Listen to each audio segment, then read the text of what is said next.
Hey, Elissa. Hey, how's it going? Okay, Elissa. Big day. It's day one of a hypothetical 1 year long engagement with you as a fractional CMO. Okay. So, Okay. some client somewhere, they've hired you, it's a year. Um, Tell me, what does a fractional CMO do? And what is a fractional CMO? And what do they do in the first 90 days? And also let people know a little bit about you too. Oh my God, so many things to answer. Okay, first of all, Yeah. hi, I'm Elissa Jane Mastel, and I've been in marketing for a very long time. I have been doing the fractional CMO thing for a lot longer than I realized it was a term that people Yeah. were using. When I went independent, um, in 2006, this version, I've been independent numerous times, but this version of being independent, I decided that my value proposition would be that I would be a full marketing department for the fraction of the cost of a part-time employee, and that was my jam, and I've said that over and over since 2006 to now. I found out that what I'm doing is fractional CMO work, which is that I'm creating a marketing department, I'm creating marketing services, I'm creating a full suite of marketing services for all of my clients. I handle a lot of stuff myself, but now I've gotten too busy to do all the stuff myself, so I source which paid people were using, which graphic artists were using, which web people were using. It's not that I can't do that work myself, and I'm glad that I Right. know how to do all that stuff, so I can speak that language. I don't get, tongue tied like other people might be by, programmer speak, for example, or, paid people also seem to have a jargon that they try to make things more complicated. No offense to paid people, but you know what I'm talking about. So I like to, They I've know who become a they are. I know. So I've kind of become a translator, right, between like my client, who's usually a founder or a CEO or Right. a member of the C-suite, and also marketing directors who need a me to come in and translate what all the moving parts are doing um, outside. And so So, I'm what sort of makes up the first 90 days then of an engagement? Yeah, so I do a much shorter discovery time Hmm. than other people. I am a kinesthetic learner. I have a learning disability, and I've discovered that I'm a kinesthetic learner. And so the best way for me to really learn a business is to learn by doing. So what I will do is I will make an assessment of what they've been doing so far, and if they're brand new, what they've Hmm. got, which could be very little. In a lot of cases, somebody made they went to Taylor Brands or Fiverr and made a logo and thought, oh, we have a brand, but there's no brand story, and it's kind of funky looking, and it's janky, and it doesn't really solidify who they are. So we've got to start from scratch. So I understand that there are those things in the beginning, but once we solidify what the brand is, what the brand story is going to be, a mission, I like to get in there and really start putting content out and getting feedback from the community, being that we're posting pretty quickly, Right. we're getting collateral out, and then I'm reviewing data. So let's say I do a month of social media marketing and we do a month of email marketing. I'm able to get some data. What was the open rate? What was the engagement? Were people clicking? Were people Hmm. making comments? Like, what was happening? And then I can look at what was working for that brand, and then we do more of that. And what wasn't working, we kind of, all right, we're not going to do so much more of that. People don't really like when they do these things, because what works for one brand is not going to work for another. And the other thing too is really getting to know the brand's language. If the company is a new startup, then we're developing that language together, and that takes a few months. I'm not going to have it right off the bat. I mean, if I'm using my own language, there's going to be like, hey dude, that's cool, but that's not how my brands talk. So I've got to learn their speak, I've got to learn their vernacular. I like to be stealthy. I want it to feel like the founder of the company somehow has the time to write all this social media content and all these Yeah. blogs. It needs to come from her or his voice. So it takes me about 90 days to understand what's working and what's not working. I learn Right. by doing, by getting stuff out there. Like I'm on it. By week 2, I'm pumping out content and getting feedback from the Weberverse, and also customers, right? Like if we're selling a specific product, are we getting conversions? Like, are people digging this? Is this funnel working? Are these, automations working? We'll get some data so that I know by month 3, I should have some traction.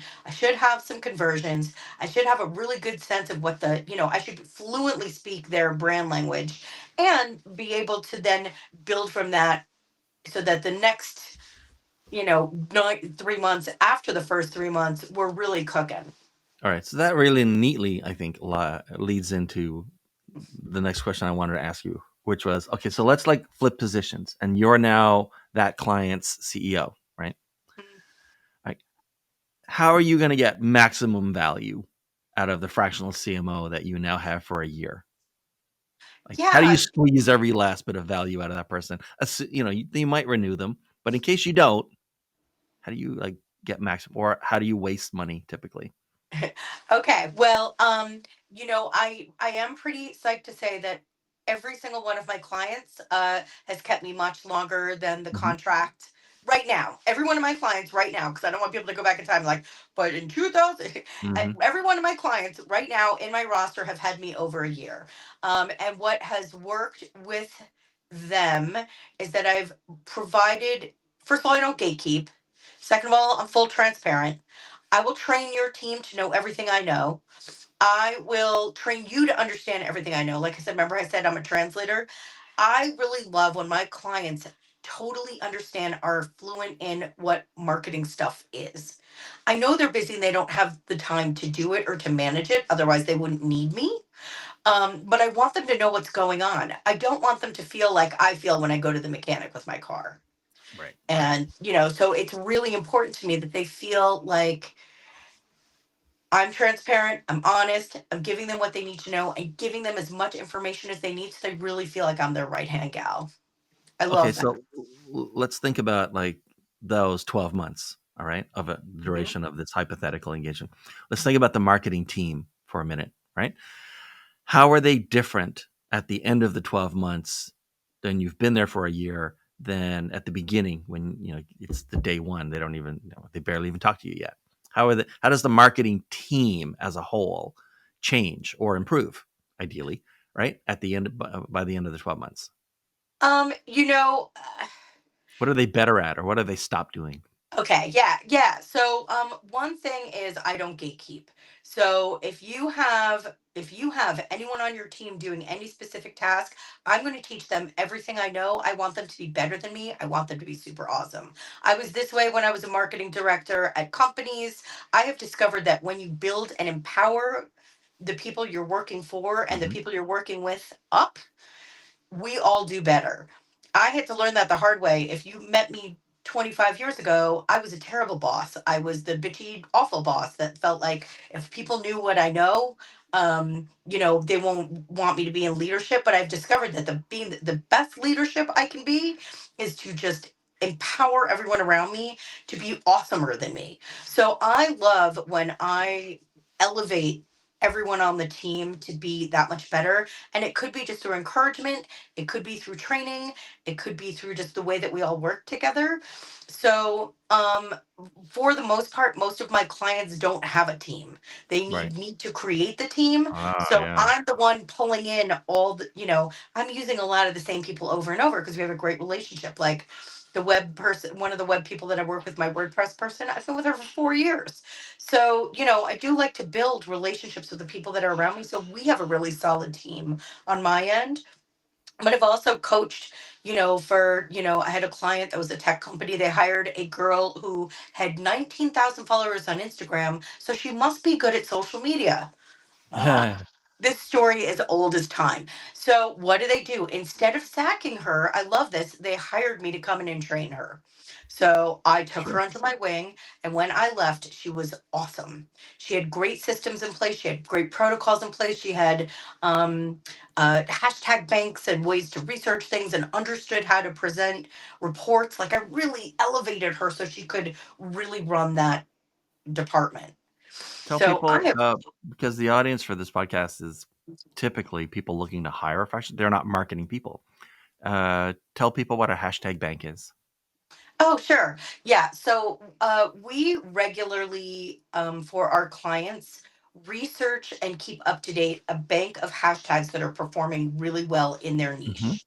So what I'll do is I will reuse hashtags regularly on their content, different than their TikTok hashtags, their LinkedIn hashtags, and their Right. Instagram hashtags will be different, for the most part. And you'll see crossover, of course. Like, if you look at my posts, you're going to see marketing agency over and over and over. But like, we create a bank of those hashtags, and we create a bank of keywords that we use over and over and over to ensure that we're getting that traction. And we update it sometimes. Like, I might see pretty regularly a hashtag in their niche that I hadn't seen it, 6 months ago. I'll add it to the hashtag bank and we'll start using it. Okay. So it's just literally a bank, like a Right. savings of all the keywords and hashtags that we keep for every client. No, good idea. Okay, so um, I am It not makes a social fractional go CMO. faster to just have that available for anybody on your team who's doing the social. Like, Yeah, it yeah, definitely, like make sure that anything that works is a shared resource. yes, Yeah. always. Okay, so you know other fractional CMOs. You've been a fractional for what kind of fractional CMO gets renewed? It's all about relationships, right? Is it? Like, when you make Yeah. yourself an integral part of the team, when you become the right hand person, to whoever you're working with, the founder, the marketing director, that person on the team, and you really create that relationship, that's everything. Because I could be mediocre and have a great relationship with someone, and they're going to keep me because at least we've got that. I feel like that's Mhm. the glue. And because when I have really good I'm fallible. I am not perfect. We make mistakes. I can think of, some really big blunders throughout my career, but because I had a good relationship with my client, with the person that I'm working with, I was able to, like, make amends and make it right and fix it. I feel like if I were, a jerk, or we didn't have good relationship, or we weren't, if I wasn't the transparent person that I am, and I didn't take accountability, that's where I would get sacked. So, Right. and not everything works. Like, you're in marketing. You know how it goes. Like, I may have this idea that I think is brilliant. The whole team's like, Yeah. "That's brilliant," and I spend all this time like creating a custom hashtag and graphics and this campaign, and it's going to be amazing. And we launch it, and it kind of like lands as a dud. I mean, that happens. So Yes, it does. what gets me renewed is knowing that, is them having enough. Um, Confidence in me and having a good relationship with me to know that, hey, hey, we tried this, let's pivot, and I'm able to, like, jump back in, come up with something new, and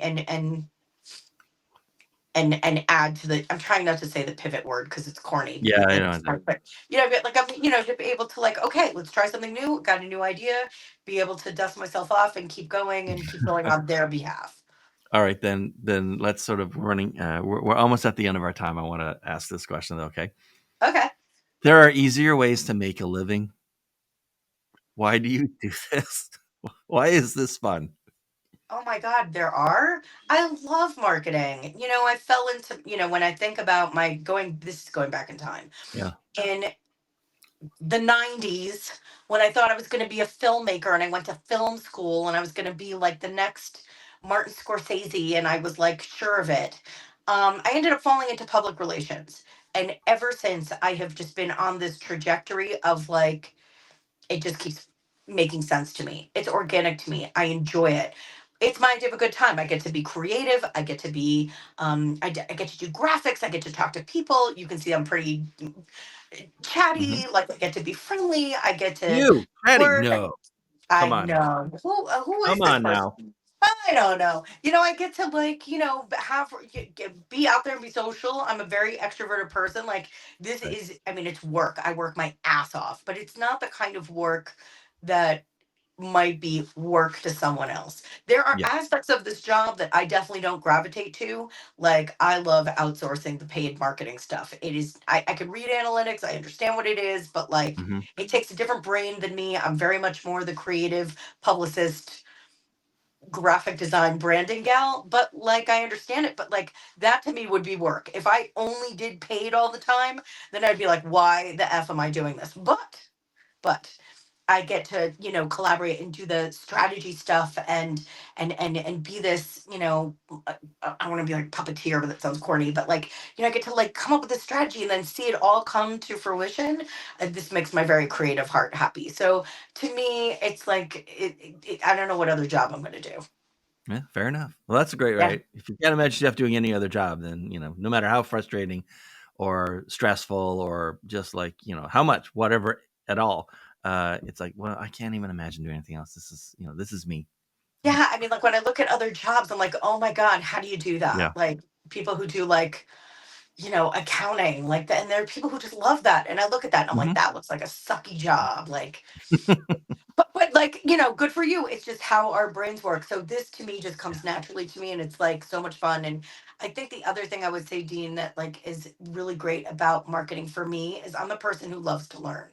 And so I know that I may be long in the tooth, although my dentist has done a good job of keeping them pretty. But I get to keep learning new things Yeah. every time there's a new tool, every time there's a new toy, every time there's a new software. Now there's AI. I get to play and learn. So instead of being like, I remember in the old days when we used, that's you'll never hear that out of my mouth.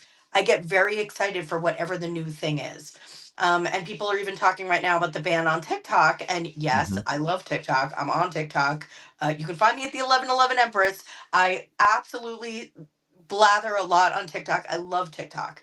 But if it goes away, what am I going to join? The next thing that starts as Yeah. fast as possible and learn it and master it. Like I'm bummed, but I'm excited that maybe something new will come. All right. That sounds good. All right, Alyssa, thanks so much. It's This always was it's been super great to talk fun. to you. We've had like two offline conversations that weren't about this. They were total fun as well. Yeah, Okay. yeah, I love Hey, talking to you so too.